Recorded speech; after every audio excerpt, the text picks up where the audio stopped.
Setelah memanjakan mata dengan keindahan Putrajaya dari atas perahu, saatnya mengisi perut yang mulai lapar. Sebagai wanita muslim, saya tidak khawatir soal makanan halal saat berwisata ke Malaysia karena banyak sekali restoran halal tersebar di negara ini lengkap dengan sertifikat halal.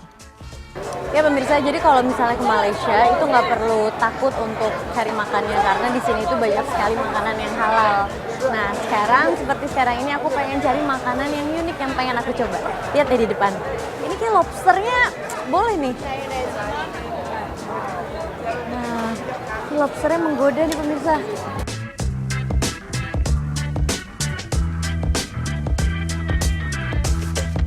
Bahkan, pemerintahan Malaysia memiliki aturan tegas mengenai makanan halal yang masuk dalam undang-undang. Alhamdulillah. Bismillahirrohmanirrohim. Allahumma barik lana fima rozaqtana wa qina azabannar. Alhamdulillah, pemirsa Diary, senang sekali. Hari ini tuh hari pertama aku sampai di Malaysia. Nah, hari pertama tadi tuh aku habis jalan-jalan di Putrajaya. Pemirsa tadi lihat kan betapa indahnya Putrajaya dari berbagai sudut. Terus tadi juga naik perahu, udah makan siang. Alhamdulillah, semuanya benar-benar nikmat sekali.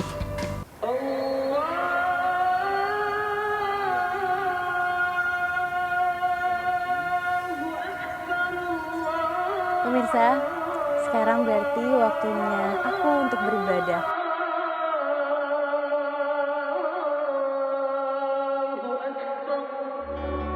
Masjid Putrajaya atau lebih dikenal Pink Mosque sesuai dengan namanya. Seluruh bangunan masjid ini dominan berwarna merah muda. Masjid menjadi salah satu landmark Putrajaya ini memiliki arsitektur yang unik di bagian kubahnya. Dengan lukisan dan kaligrafi yang indah, membuat mata siapapun yang melihatnya tak berhenti memandangnya. Pink Mosque utamanya tentu saja ditunjukkan sebagai sarana ibadah bagi umat Islam di kota Putrajaya. Di samping itu, masjid ini juga menjadi tempat ibadah bagi para wisata Putrajaya, baik wisatawan domestik maupun mancanegara seperti saya ini. Pemirsa lihat ya, sekarang aku udah pakai jubah. Kenapa aku pakai jubah ini? Soalnya tadi kan aku main langsung masuk aja pemirsa, mau masuk ke dalam. Terus ada satu penjaga masjid ini, terus dia bilang baju aku ini seronok. Seronok itu berarti mungkin masih berbentuk tubuh. Jadi kan di sini tuh harus benar-benar pakai jubah atau abaya seperti ini. Lucu ya? Unik banget ya pemirsa. Kalau udah pakai jilbab loh, tetap nggak boleh. Nah, bagi yang belum pakai jilbab, kepalanya tapi harus ditutup pemirsa, kayak gitu tuh. Kalau ini gimana?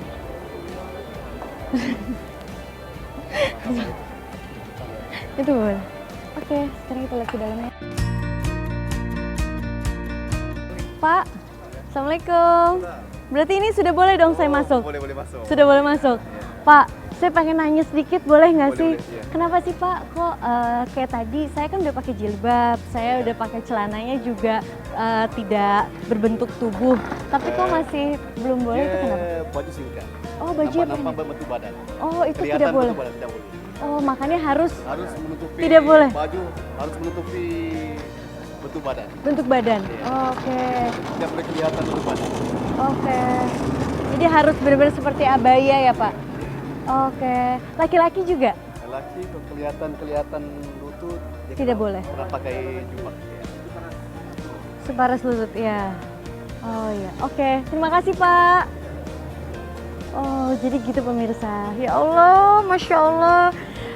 Setiap perjalanan itu pasti ada tegurannya ya pemirsa. Pasti ada pengalaman dan ada pelajaran tersendiri. Dan alhamdulillah saya rasa mungkin tempat ini bisa jadi teguran buat aku pribadi bahwa kita berhijab itu memang harus sesungguhnya benar-benar bukan hanya menutup aurat saja pemirsa, tapi kita juga tidak boleh berbentuk, baju yang kita pakai tidak boleh berbentuk badan bahkan. Dan saya rasa karena saya juga masih baru berhijab, saya juga masih banyak sekali kekurangannya, masih banyak sekali hal-hal yang harus saya rubah, masih banyak sekali hal yang harus saya pelajari bahwa perempuan itu memang kodratnya untuk memakai rok.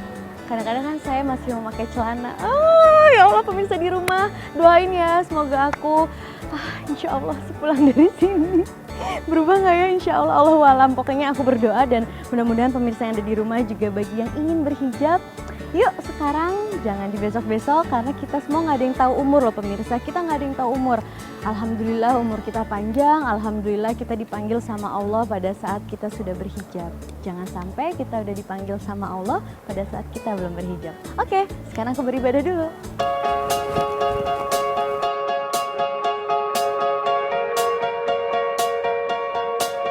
Dari awal masuk masjid ini, ada satu hal yang menarik perhatian saya.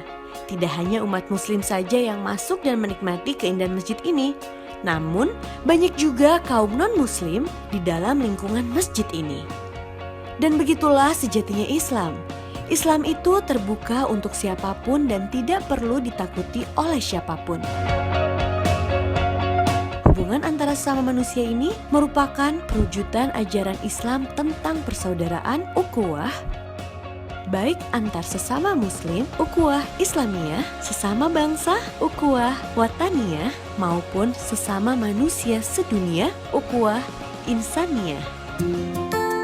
Allah berfirman, "Hai manusia, sesungguhnya kami menciptakan kamu dari seorang laki-laki dan seorang perempuan dan menjadikan kamu berbangsa-bangsa dan bersuku-suku, supaya kamu saling kenal mengenal. Sesungguhnya orang yang paling mulia di antara kamu di sisi Allah ialah orang yang paling takwa di antara kamu. Sesungguhnya Allah Maha Mengetahui lagi Maha Mengenal." Quran Surat Al-Hujarat ayat 13.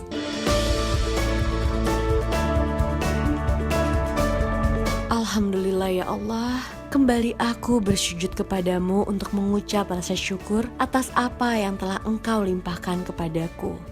Terima kasih karena telah memberi hambamu kesempatan memijakan kaki di belahan bumi yang Engkau ciptakan, bertemu dengan ciptaanmu yang mengagungkan namamu. Tetapkanlah hamba dalam keimanan yang kokoh, datangkanlah kebaikan dan jauhkanlah segala keburukan. Amin ya robbal alamin. Selanjutnya dalam Diary Laudia Cynthia Bella.